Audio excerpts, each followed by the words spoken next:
here with head coach Will Cotchery, men's basketball coach.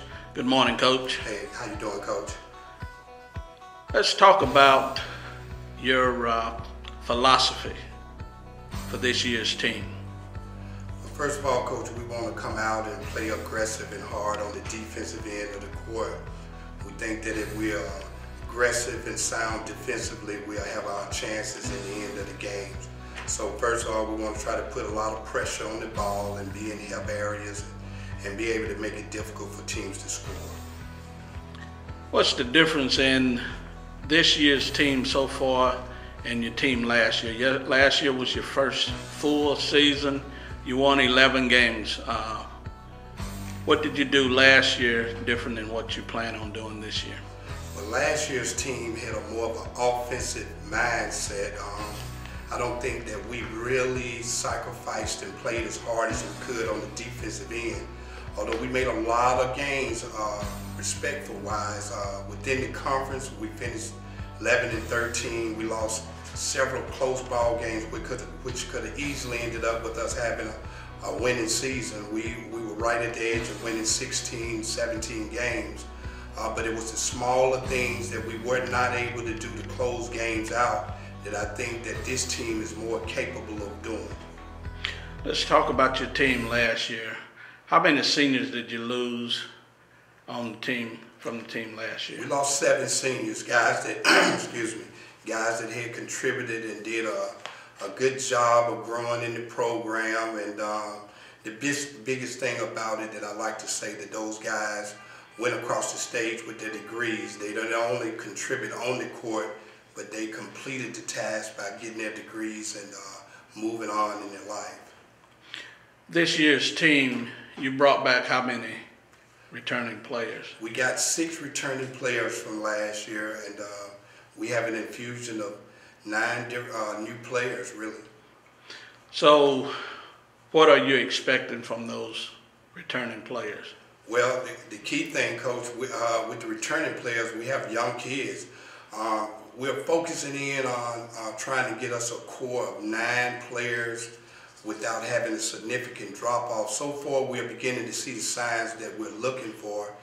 But within that 9, when people see us play, I want them to be knowing that the fact that we have freshmen and sophomores, 6 out of those 9 players.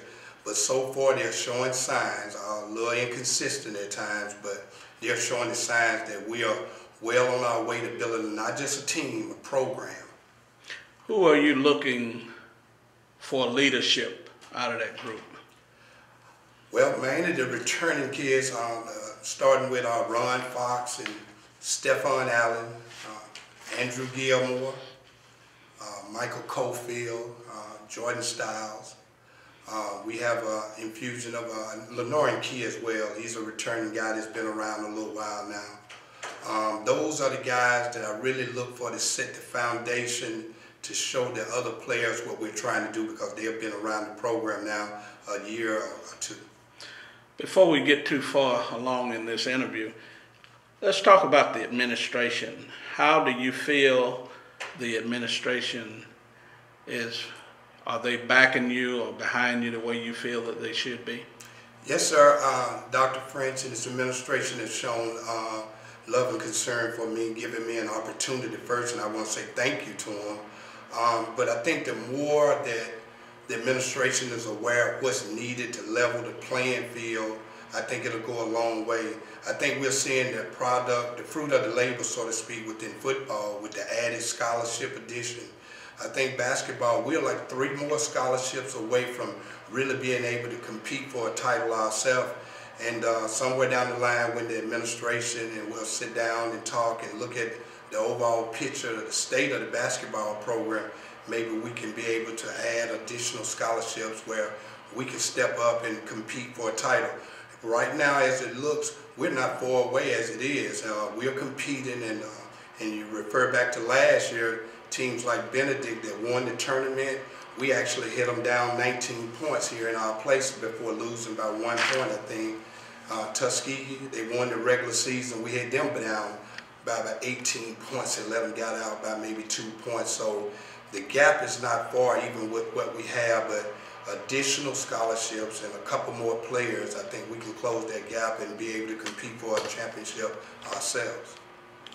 Let's talk about your schedule. I noticed this year you had 3 exhibition games, big exhibition games. Let's talk about those games. Okay, first of all, what we try to do, Coach, we were able to get 3 Division I games, and what we try to do is to schedule games that where we feel that if we play up to par, we can be competitive. Make a few dollars, yes, but more or less, you want to put your kids in a position where you feel they belong. Our first game against Jackson State, a member of the Southwest Athletic Conference, the SWAC, we were only trailing by 2 points in that game down in Jackson. And later in the second half, I think we ran into a wall. The young kids, they had a few problems, and we weren't able to get back, and the game kind of got away from us. In our second game, we played Sanford here in Birmingham. Coach Cecil, who's doing a good job over at Sanford, by the way. The first half, we didn't have any prior scouting reports on them, so we really had to go by feel in that game, the first half, and they got us pretty good. But at halftime, after we were able to adjust to what we saw, we played them within a 7-point second half because we had gotten accustomed to what they were doing. And our third exhibition game was against Alabama A&M, another member of the Southwestern Athletic Conference. We were beating them by 9 points at halftime. The game was tied up with 6 minutes to go, and before we ran into a wall, and they ended up beating us. But for our preseason, playing the 3 Division I, it showed us a lot of upside to the potential that we have, even though we're playing a lot of young kids. Right now in your regular season, you're 1-2. Let's talk about this weekend. You had a big weekend over in West Georgia. Let's talk about those 2 teams. You played West Georgia, and then you played the North Alabama, 2 Gulf South schools. Let's talk about your win and losses over there. Well, Coach, what we were proud of was the first effort against the host team, West Georgia. Last year, they participated in the NCAA tournament, and they're favorites to go back again this year. We were fortunate we got in a close ball game, and our kids showed maturity from our first game, by the way, this season. We lost a 4-point game at home, a tough loss against Talladega College, where we weren't able to close the game out. I think youth had a lot to do with that, but we were able to sort that up. We were in another tight ball game against West Georgia, and the kids were able to finish that game off. I like to think that the experience that they learned in the prior game helped us close that game out. And in the second game, we played the University of North Alabama, in which we were playing well initially, and I think then the youth kind of showed his head again. I think the kids got a little carried away and thinking it was going to be an easier game than it was, and once the wheels came off, it came off, and they beat us really convincingly, but a lot was learned from that game. Your next game is the 26 Concordia Selma College. What do you expect from Selma? Well, we look for an aggressive team coming in from Concordia College, maybe similar to something like Talladega employed, trying to get it up and down and execute to look for 3-point shots, penetrate, drive, and kick. But we are preparing now. We're trying to sew up on the defensive end. We had a lot of breakdowns against North Alabama that we didn't have against West Georgia. So the main thing for us is to get consistent in areas that we know that it's take to be consistent in the winning department part of the game.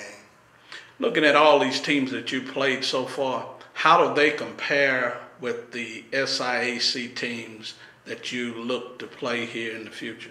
Well, again, that's a good question, Coach, and that's one thing that we wanted to do when we played people like Jackson State, Sanford, and A&M. All 3 of those teams want to get that ball up and down the court with size and athleticism, and to me, that's very compatible to our conference. The difference being the Division I schools maybe having more of those type players versus what our league may have. I think it's a good mirror of what we are facing. So with us seeing the competitiveness in which we were able to play, it gives us a good feeling for the potential that we have for this year, only if we can be consistent in our areas what it takes to win. Thank you, Coach. Thank you, Coach.